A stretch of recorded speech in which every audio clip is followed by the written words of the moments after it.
On to some breaking developments coming in. The BJP chief Amit Shah is meeting the Prime Minister-elect Narendra Modi. Amit Shah has arrived at Modi's residence just a short while back, so that meeting is still underway. We believe this is supposed to be the final meeting before calls are made to the respective ministers for their swearing in this evening. That ceremony will be held at the Rashtrapati Bhavan. About 8,000 guests are set to attend. A meeting last evening between Narendra Modi and the BJP chief also lasted about 5 hours. We believe that some more details are being worked out, and this is the present meeting that's taking place between the two is the final one before calls are made to the respective ministers who will be sworn in this evening. Prime Minister-elect Narendra Modi is likely to kick off his second tenure with a visit to the Maldives and Sri Lanka next month. As per reports, Modi will visit 4 nations in the first 2 months of his tenure. He will start by visiting the Maldives and Sri Lanka. He will then travel to Kyrgyzstan and for multilateral talks. And at the end of June, Modi will attend the G20 summit in Japan. Now, he is expected to meet an array of world leaders during all of his foreign visits. His visit to the Maldives will be aimed at countering the growing Chinese influence on the island nation. But the most watched out visit will be the one to Kyrgyzstan, where he is likely to come face-to-face with Pakistan's Prime Minister Imran Khan.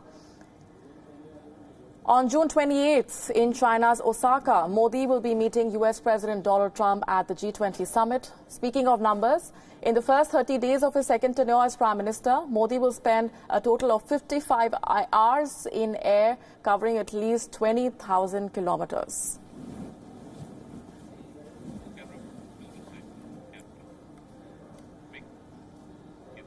In an unprecedented move, Israel's parliament has voted to hold fresh elections, a move that will cost the Israeli taxpayers some $130 million. The Israeli parliament voted 74 against 45 in favor of dissolving itself and setting elections for September 17th. The move comes right before the deadline for Benjamin Netanyahu to form a coalition expired.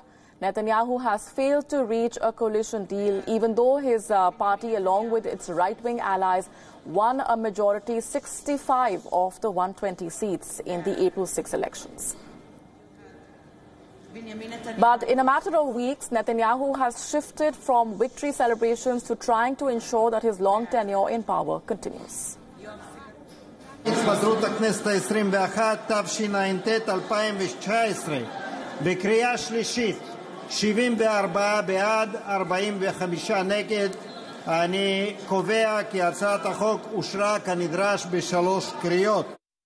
It will be the second ballot in Israel this year, but what really led to this situation, the turmoil arose from a feud over military conscription between Netanyahu's presumed allies, one of whom wanted ultra-Orthodox Jews to perform mandatory military service, much like other Jewish Israelis.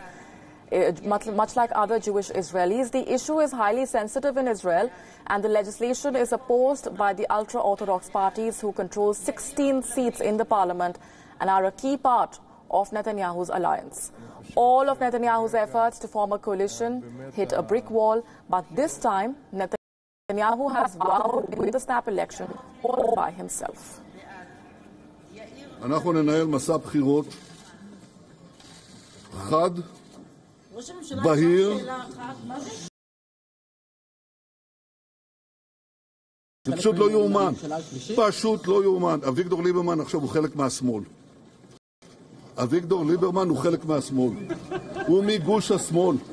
הוא פשוט, אתה נותן לו קולות לימין, והוא לא נותן את קולו לממשלת הימין. זה מה שאנחנו רואים. So what exactly happens next? Netanyahu, who is on course to become Israel's longest-serving prime minister in July, will now remain in power until September's vote. But he faces another challenge in the coming months: fraud and bribery charges.